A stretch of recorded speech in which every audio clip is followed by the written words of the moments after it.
Well, hi there. Good to see you right here on Health Diary. My name is Winnie Lubembe, and we're coming to you from Arabisca Training Center right here in Nairobi. So we've focused mostly on the different types of milk, either plant-based or dairy milk. But the biggest question is, how do you use these different types of milk? Well, let's find out after this fact of the matter.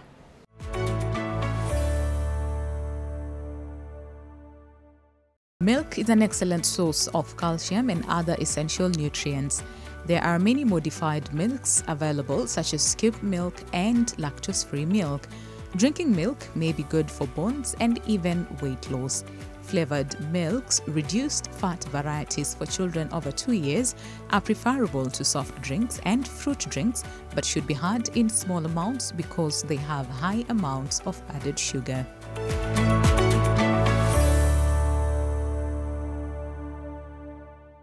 All right, let's get to understand the different types of milk and the different forms of usage, because again, we have dairy and we have plant-based milk. But the biggest question is, how do you know what to use when, okay? And we have George Omola, who's the founder and president of Kenya Nutrition and Dietetics Students Association, that is KENSA, here with us as well to help us with that. George, thank you so much for sparing your time. Busy schedule. Busy schedule. But you're here with us today. Yeah. So we have plant-based and we have dairy best, okay? Yes. Like dairy, I'm not too sure. Okay, can we first of all just start with the difference in terms of either the nutritional content and what differentiates what? Because all of them are milk, right? Yeah. Okay, now we have dairy milk, right? Milk from either cow, camel, goat, whatever. Okay. Then you have plant-based. Now, first of all, the difference between the two, the plant-based is from plant sources. Okay. It's not from animal. We just call it milk in bracket, but it's entirely from plant sources. From plant, The other one is from animal sources. Now, in terms of nutrient value, there is actually no much difference. All right. The nutrient value is the same. All of them have the same nutritional content with the 13 essential nutrients that they have. So all of them have. Now, the difference may come in the usage. Okay. Where plant-based milk we give for those who are allergic to milk. Right. You find that individual who, when they take milk, they suffer severe, reaction. The effects are so severe. So for those kind of people, we do not recommend them to take milk in any form. Right. So the only form that they can take is plant-based milk, which comes in variety. We have almond, we have soy, and we have oat. Okay. Now, for those who have no any issues with milk, they have no milk allergy, they can consume animal based milk. Okay. Yeah. All right. The biggest question, especially on allergies, is how do I know that I am allergic to milk? Is the presentation the same or is it different? And at what age do we see most reactions? All right. That's a good question. Well, there's a lot of confusion between lactose intolerance and milk allergy. Yes. People confuse that a lot. Majority of us suffer from lactose intolerance, but in a way we try to label it milk allergy. Milk allergy, yeah. Now, lactose intolerance is a digestive issue, where it means that, first of all, lactose is a carbohydrate that is naturally found in milk. Okay. Now, people who have lactose intolerant, it means that their system is not producing the enzyme lactase to digest the lactose in milk. All right. And And that happens when we grow older. So it affects majorly people who are much older. Okay. So you find when you take milk, you start suffering constipation. You feel, your stomach is rumbling and pain, sometimes even, stomach ache, those kind of things. Yeah. And sometimes even diarrhea. You take milk within 30 minutes, unajipata kwa choo. It's very frequent. Yeah. So people tend to confuse and call that milk allergy. That is not milk allergy. That is lactose intolerance. Now for those kind of people, you consume a specialized kind of milk called lactose-free milk. Because you cannot take regular milk. Now coming to milk allergy, this is immune mediated, which means when you take milk, you suffer some immune reactions. And most times, if it's in severe cases, may even lead to death. So which means if you are suffering from milk allergy, you cannot take any milk product, any dairy product, not even milk, any dairy product. You cannot use yogurt, you cannot use cheese, you cannot use butter. Because all those are derived from milk. So when you take them, you suffer some serious consequences. Now, for those people, then you take plant-based milk because they have no milk content in them. So they are safe using that. Okay. Yeah. So question on plant-based. Is there a way, because we've seen oats, we've seen almond, we've seen soy milk. Yeah. Can we get milk from like cassava, guache, or like what is the sort of like the criteria? I know this is like technical, but this is just me being curious in terms of, can you get milk from any plant, or are there specific, say, plants that are recommended to get milk from? Actually, you look at the plants which are rich in protein. Rich in if protein. you look at soy, soy is very rich in protein, same as almond and oats. So that is where the technology is derived from. Now, in case there would be any other plant that will be discovered to be also rich in protein, then you can also use the same technology to derive plant-based milk. But as at now, soy becomes one of the richest content. In fact, it's even almost to all milk. Yeah. Then of course oats and almond. Okay, all right. So the show is sponsored by Brookside, and we said Brookside Plus, Live Life Plus, and we have different, types and forms over here. Yeah. So there's almond, there's oat, and there's soy. Those are plant-based, right? Yes. So then when you look, like you said, they all have 9 essential, 13 actually, 13 essential nutrients that are important. Yeah. Can we just go through them and get to understand? Because like you said, there's some people who would ideally, be recommended to go for plant-based versus dairy-based, right? Can we go through then the essential, nutrients that are there? First, to begin with, milk is a very rich source of calcium. Yeah. In fact, milk is the only product that has the richest source of calcium and the calcium that is easily absorbable in the system. Okay. So that is one. So all of these have calcium, none has less. Secondly, they're a good source of protein. Whatever, all of them have protein. All of them are rich in phosphorus. All of them are rich in magnesium. All of them have vitamin A. All of them have vitamin D and vitamin B12, zinc as well. So if you count all those nutrients, they are about 13. Now, what will make, so like we said, all of them have those nutrients. But then you'll find we have some fortifications, like we have one that is fortified with fiber, one has been fortified with vitamin A and D. Now, when you talk about fortification, fortification simply means addition of a mineral or a mineral or vitamin to a product to take care or prevent a micronutrient deficiency. So many of us will suffer, in fact, almost all of us suffer from micronutrient deficiency. Because at some point, because either our cooking method is not correct, or either we are not treating the right things, or either our combination of food is not correct. Because there are foods, when you combine with each other, they will lower the absorption of another nutrient. So because of all those factors, then food fortification comes in point. For example, now you'll see, like for this, fortified with vitamin A and D. So what it tries to do, for those who have low levels of vitamin A and D, even if the milk already has natural sources, but through the processing of it, the levels may go lower.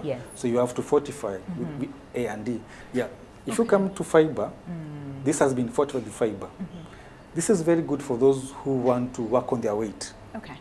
Gain or lose? Those who want to lose their weight. And those who, have diabetic, high blood sugar. And why is this? Because fiber is non-digestible carbohydrate. So what it means, it can make you feel full. You can take it, you feel full because it reduces your calorie intake. So if you want to work on your weight, then it becomes the best option because you'll not eat a lot of calories. So you can, and for those who have digestive problems, it can prevent constipation as well. So it becomes fiber is really good. If we say low fat or fat free, does it mean that it doesn't have the same nutrients as, say, whole milk? And then there was also another question on boiling milk and losing nutrients. First of all, low fat, fat free, they are 100% milk. They are 100% milk. They also contain the 13 nutrients. Now the difference, for example, let me start from fat free. Fat free, we have one closer to you. All right, so fat free, just from the name fat free, it simply means the fat content is very low, almost to minimal. If you look at this, you will notice that the energy level here is 34 kilocalories. But if you look at the fat content is 0.5 gram. Now, if you come to this is fat free. If you come to low fat, low fat, now the energy level is 45 kilocalories. Now, but the fat content is 0.8. So you notice this has a much higher fat content compared to this. That's why it's low. Yeah. But then if you come to this, milk. Yes. you notice another difference. Yes. Because now this is whole, like no changes has been made to this milk. Yes. So if you look at this, the energy is 59 kilocalories, and the fat content is 2.1. Yes. So you notice it has a higher fat content. Yes. This has lower, this has almost none.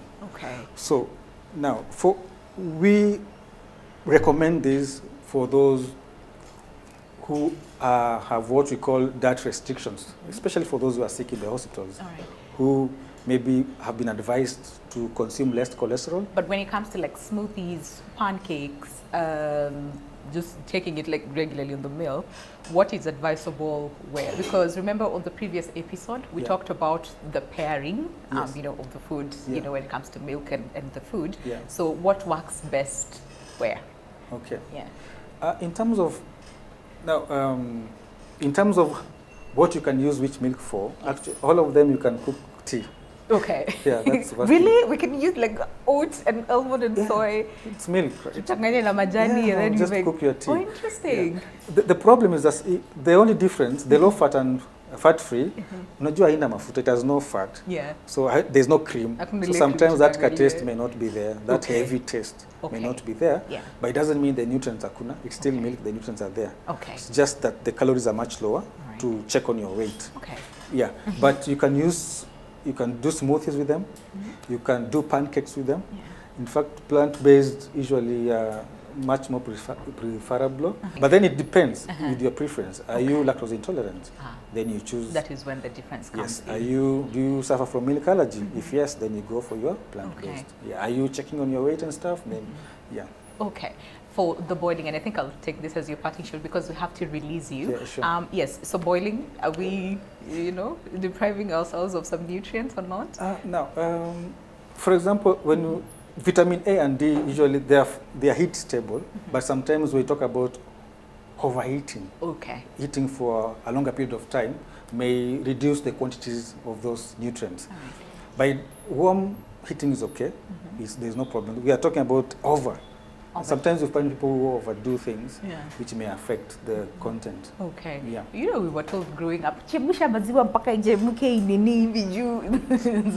So but fresh from the animal. Yeah. You need to, because you have to pasteurize to kill microorganisms and stuff. Yeah. But this ones, they have already been pasteurized, so you don't really have to. You don't have to overdo it. Okay. Yeah. The first part of the conversation, we spoke to George Omolo, who is a nutritionist. But now we want to hear that from a barista's perspective, because again, they use a lot of milk when it comes to coffee and, you know, other beverages. And to join us with the conversation today, we have Hashson Wandia, who is a barista, but amesema tumwite tea. Okay, so I'm just gonna call you Tea for this episode. Thank you so much for allowing us into your space. We have just seated here. Mimi ndo nitakuwa testers. Testing. Yes, mimi ndo nitakuwa nafanya all the testing.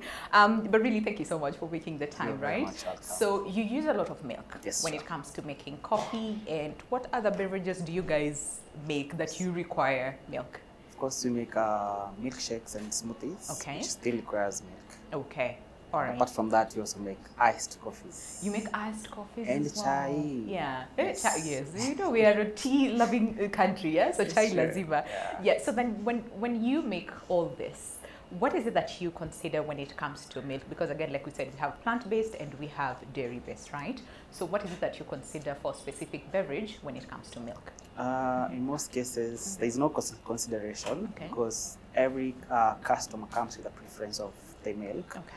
But on a barista space, the most preferred milk for coffee is usually full fat, which has higher fat content, because three things that really help in milk and coffee combination is the fat content, the protein, and the lactose. Okay. And there's a specific temperature we usually texture the milk, that is steaming to heat, which is between 55 to around 75. Okay.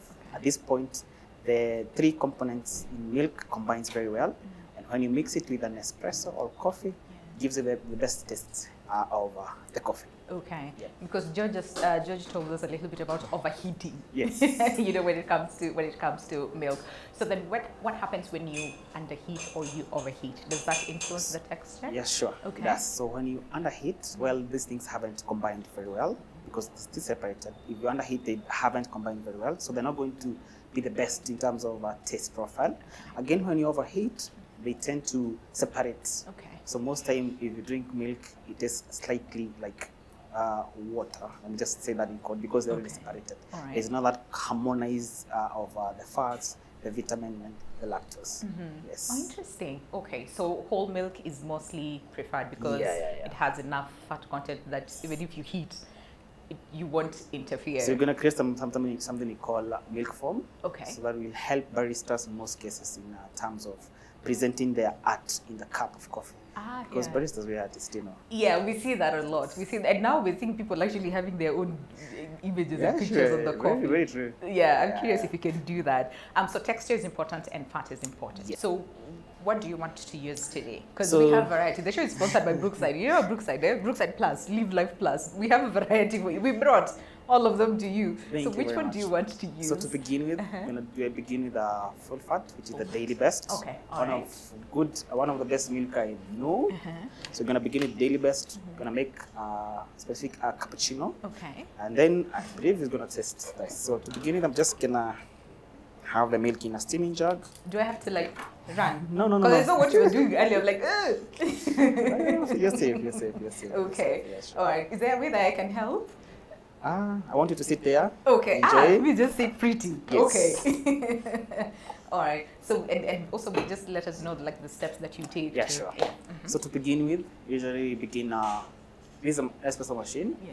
which uses some pressure so that you can be able to extract coffee. So I'll first reduce coffee beans to small particles.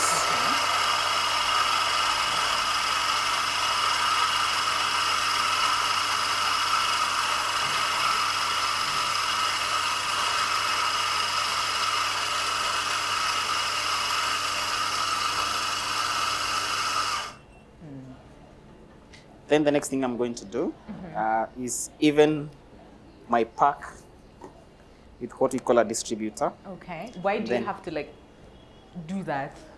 Because now the particles are loose, so you have to just distribute them so that you can have evenness when during the pressure application Okay. through coffee. Okay. Then lastly, you're gonna compress it to compact to increase the what you call resistivity so that you can have evenness in the extraction. Okay. Yes. Okay. Evenness in extraction. Yes. Right. Everybody with their own. Okay. Next thing you're gonna do, you're gonna lock it here. But before that, you have to do what we call pre-flushing. Then have the cup. Then you're going to lock this in. And make it start to do. You're gonna have a very nice extraction. Yeah. So after that, the next thing you're gonna do is now texture the milk, Okay. which you call it steaming. Steaming. Okay. Yes. Yeah. And this is the point where I was like, run away or not. You don't have But you to. said safe. Please feel safe. Okay. Yeah. And then, so you said for plant-based and dairy, based milk, it's different in terms of the temperature. Yes, sure. When it comes to So you're gonna steaming? do that together. Okay. Yeah.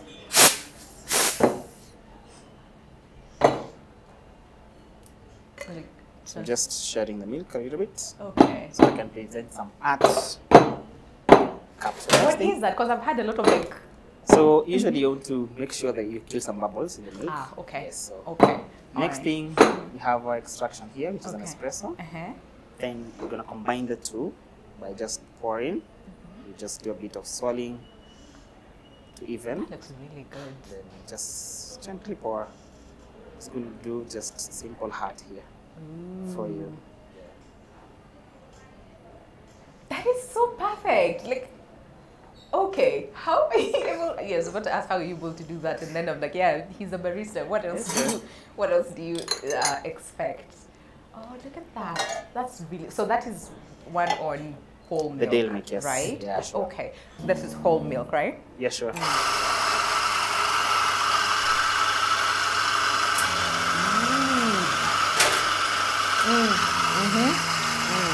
Yeah. Oh, God. So usually for the plant-based, most preferable is you to use a single extraction. Single extraction. What is single extraction? So single extraction, usually there is less coffee as compared to the first one we did. So this is a bit amount of coffee, around extraction of around 36. Okay. Yes, in terms so of this coffee. is more coffee.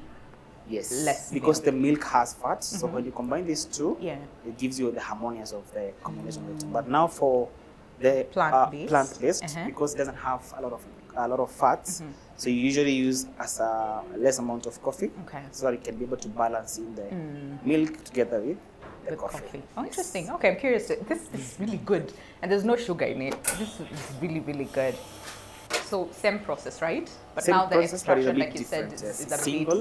bit, But usually for non-daily, we're going to begin with the milk. Okay. In a steaming jug. Okay. Okay. And it also looks different. So you start with milk in Yes. the steaming jug, and then you're going to add the extraction in the milk, and then you're going to mix together in the milk, so that it doesn't separate. Yeah, the encounter. That is the right way to make it. Okay, Yeah, okay, sure. All right. But and like you said, so it doesn't interfere with the nutritional content of the milk. True. Okay, all right. So we're going to add this here. You don't steam the milk. So we're going to steam it, but with the espresso together. With the espresso together. Okay, so that prevents, like you said, separation.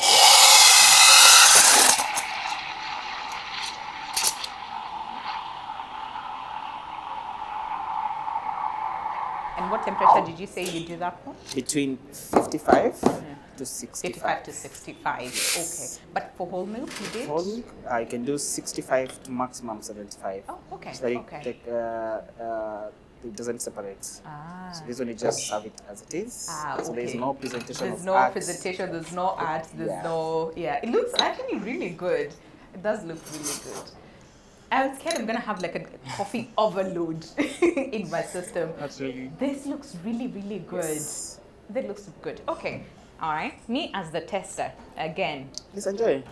Let's see. Let's see. So preferably, maybe you can add sugar or not. So it depends again with the person. Yeah. Yeah. Okay. And then, like you said, for those people who are lactose intolerant, you still use lactose-free milk. Yes, sure. Okay. And when it comes to the temperature, is it same difference? For any daily milk, 65, 75 maximum. Okay. Yes. All right. Let's see. Let's see this one. And for diabetic milk, so you can use the sweeteners. So it all depends. We suit every kind. For the babies, we go for something we call baby chino. Yeah. We just combine chocolate with milk, steam at 55 degrees. I'm curious, but I know we need to end the show. But are you able to make that in like 30 seconds? The baby chino? Is it possible? Yes, it's possible. It's possible, yeah. But this tastes really, really good. Yeah, it's now that way. At that temperature is very good because now the milk components in the espresso combines very well. It's that harmony.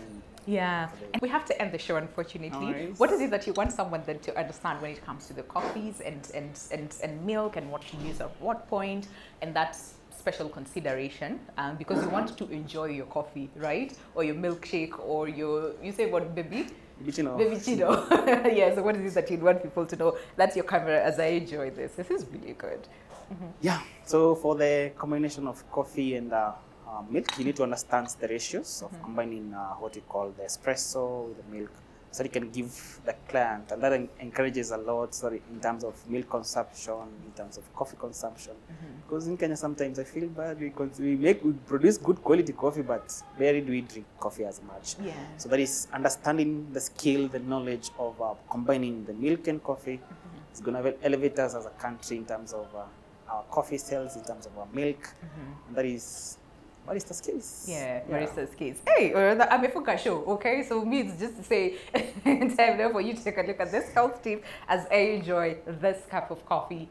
Really, really good and tastes really nice. Thank you so much, Dee, for sharing your knowledge and your insights with us, all right? So enjoy this health tip as I enjoy this glass of coffee.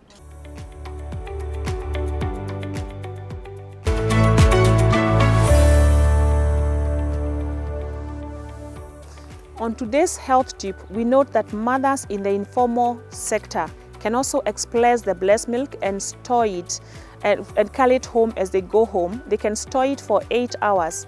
Preferably use a cooler box whenever it is possible.